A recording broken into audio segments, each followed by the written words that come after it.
Hello everyone, today we are going to discuss brand. Part 1 में हम discuss कर चुके हैं ब्रांड क्या होता है, उसकी क्या डिफरेंट टाइप्स होते हैं, क्या ऑब्जेक्टिव्स होते हैं।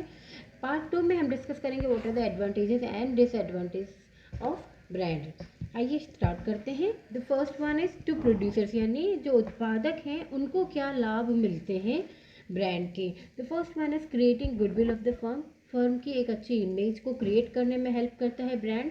Next one is image of the product. साथ ही जो प्रोडक्ट बनाए जाते हैं प्रोड्यूसर्स के द्वारा, उनकी भी एक इमेज कंज्यूमर्स के माइंड में सेट कर दी जाती है। तो उससे कंज्यूमर जो है हमेशा ब्रांड के प्रति, उस कंपनी के प्रति लॉयल रहता है। Next one is easy product line extension. जो कंपनी की जो उत्पाद श्रृंखला होती है उसको विस्तार करने में बहुत हेल्पफुल मिलती है ब्रांड के माध्यम से। Next one is helpful in advertising. जो विज्ञापन करती है फर्म्स, उसके विज्ञापन में ब्रांड बहुत बड़ा रोल प्ले करती है। Different identity.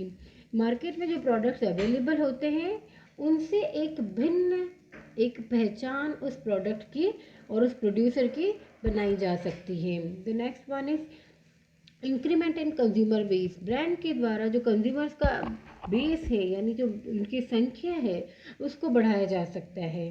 The next one is reduced promotional expenses. देखिए, जो प्रमोशनल एक्सपेंसेस यानी जो विज्ञापनों के ऊपर या अन्य संवर्धनात्मक प्रयासों के ऊपर जो भी खर्चा किया जाता है, तो ब्रांड के माध्यम से उन खर्चों को कम कर दिया जाता है, क्योंकि ब्रांड अपने आप में एक विज्ञापन होता है।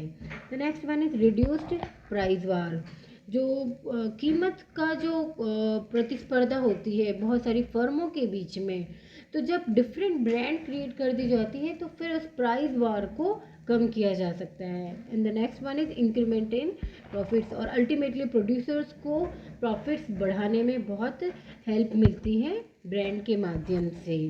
अब हम पढ़ेंगे what are the advantages of brands to mediators, यानी जो मिडिल मैन होते हैं, मध्यस्थ होते हैं, उन्हें क्या क्या लाभ मिलते हैं। सबसे पहला है लेस एफर्ट एंड टाइम। देखिए, जब ब्रांड अपने आप में एक विज्ञापन का काम करता है तो कंज्यूमर्स के लिए ईजी होता है उस प्रोडक्ट को परचेज करना। तो इस कंडीशन में मीडिएटर्स को कम एफर्ट्स करने पड़ते हैं, क्योंकि कंज्यूमर ऑटोमेटिकली खुद डिमांड करते हैं और उन्हें कम श्रम लगाना पड़ता है।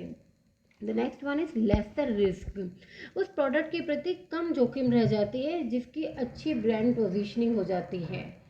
ठीक है, तो मध्यस्थ जो होते हैं उन्हें फिर किसी तरह की रिस्क नहीं लगती कि इस प्रोडक्ट को मार्केट में किस तरह से सेटअप किया जा सकता है, किस तरह से इसका सेल किया जा सकता है।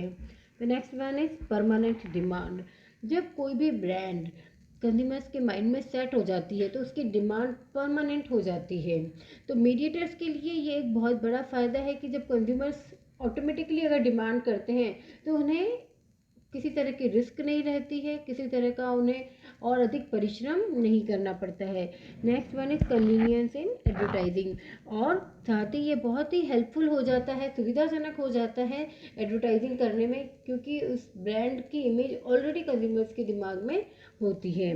प्राइस स्टेबिलिटी, यानी कीमतों में स्थिरता। देखिए, जो ब्रांड एक अच्छी क्वालिटी और एक अच्छी इमेज बना लेते हैं मार्केट के अंदर, तब फिर इनके प्राइस में बार बार उतार चढ़ाव नहीं होते हैं। और इसी कंडीशन के कारण इसमें नेगोशिएशन भी नहीं होता। जो भावताओं की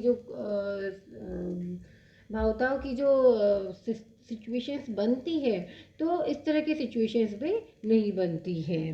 ठीक है, the next one is what are the benefits to the consumers, यानी उपभोक्ताओं को क्या क्या फ़ायदे मिलते हैं। सबसे पहले उनके लिए आइडेंटिफिकेशन करना बहुत इजी हो जाता है कि उन्हें कौन सा प्रोडक्ट परचेज करना है, तो उस ब्रांड के माध्यम से कंज्यूमर्स उसे इजीली आइडेंटिफाई कर पाते हैं।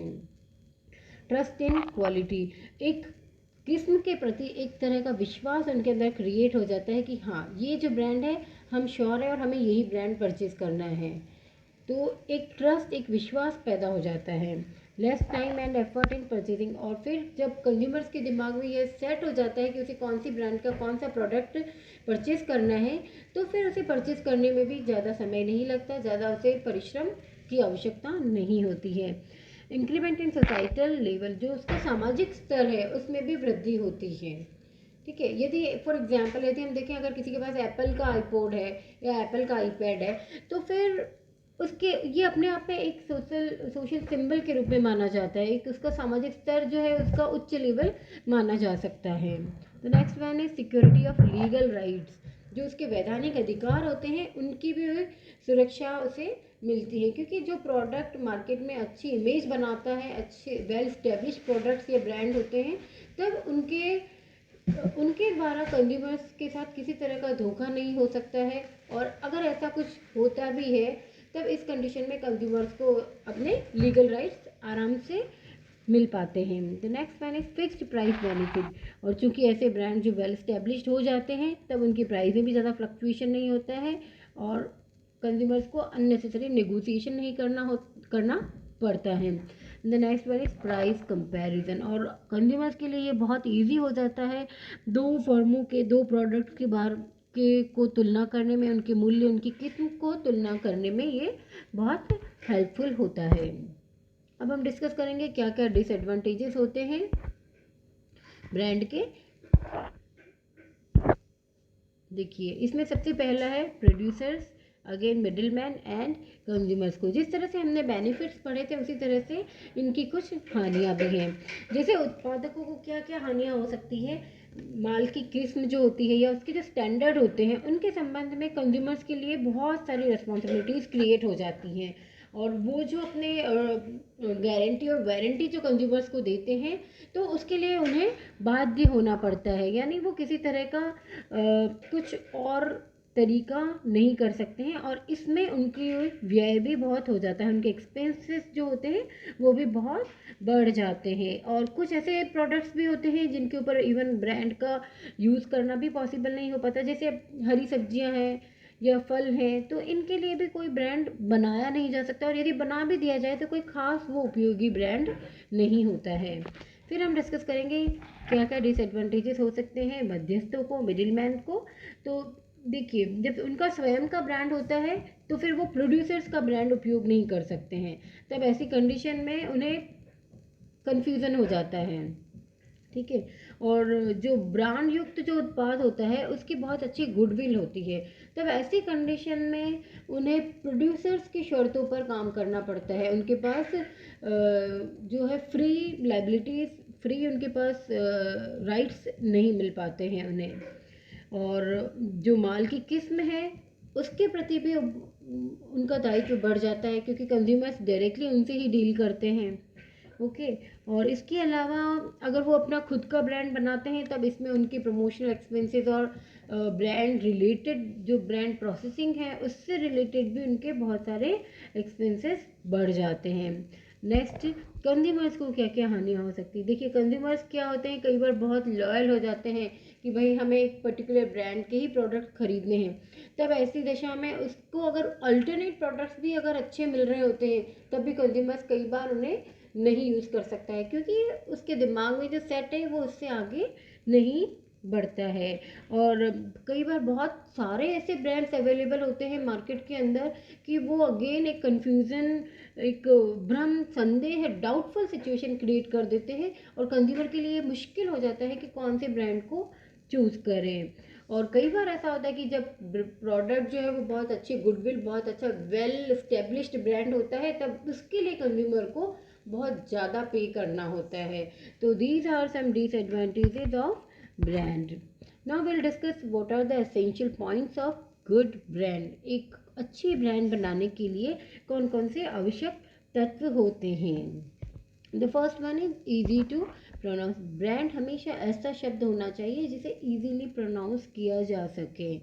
ओके। और शॉर्ट एंड स्वीट। नाम, कोशिश हमेशा ये होनी चाहिए कि उसका जो नाम है वह छोटा, प्रिय एवं मधुर होना चाहिए, क्योंकि ऐसा ब्रांड सुनना और बोलना सभी को अच्छा लगता है। और नेक्स्ट वन इज मेमोरेबल। ऐसा होना चाहिए जो इजीली याद भी रह सके, जैसे बाटा, मारुति, हीरो होंडा, ये कुछ ऐसे ब्रांड्स हैं जो इजीली कंज्यूमर्स को याद रह पाते हैं। फिर next one is project quality. और ब्रांड कुछ ऐसा होना चाहिए जो उसके गुणों को प्रकट करें। जैसे अगर हम बात करते हैं, ऐसे फॉर एग्जांपल गुड नाइट, जो हम ऑल आउट या गुड नाइट जो लगाते हैं, तो गुड नाइट अपने आप में एक अच्छा मैसेज उस प्रोडक्ट की क्वालिटी के बारे में दे रहा है कि भाई अगर मच्छर नहीं होंगे तो आप रियल में एक्चुअल में you can have a good night. Fine. Next है हिंट्स प्रोड्यूसर्स। ये जो उत्पादक का संकेत भी देते हैं, कुछ ऐसी ब्रांड्स होती हैं जो उसके प्रोड्यूसर्स का भी नाम देते हैं, जैसे टाटा, गोदरेज, बाटा। तो ये जो उनके प्रोड्यूसर्स होते हैं और उनके ब्रांड नेम होते हैं, ये दोनों सेम होते हैं। नेक्स्ट है ओरिजिनलिटी, यानी जो उसकी मौलिकता है वो हमेशा होनी चाहिए ब्रांड नेम के अंदर, वो किसी और से मिलता जुलता नहीं होना चाहिए। ठीक है। Next one is easy to promote, ऐसा होना चाहिए ब्रांड नेम जिसको इजीली उसका प्रचार किया जा सके, इजीली उसका एडवर्टाइजिंग किया जा सके। ठीक है। तो नेक्स्ट वन इज लीगली प्रोटेक्टेबल, यानी जिसे वैधानिक सुरक्षा योग्य होना चाहिए ब्रांड, जिसे अगर उसे रजिस्टर्ड करवा दिया जाए उस ब्रांड को, जिसे ट्रेडमार्क कहते हैं, इसके बारे में हम आगे नेक्स्ट सेशन में पढ़ेंगे। तो इस कंडीशन में उसे लीगली प्रोटेक्ट करवाया जा सकता है और कोई और व्यक्ति उसका यूज़ नहीं कर सकता है।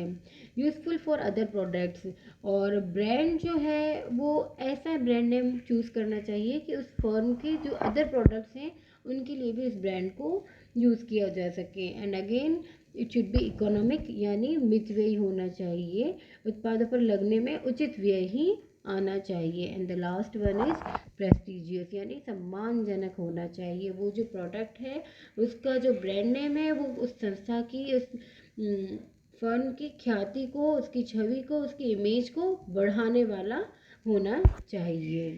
ठीक है, चलिए, थैंक यू।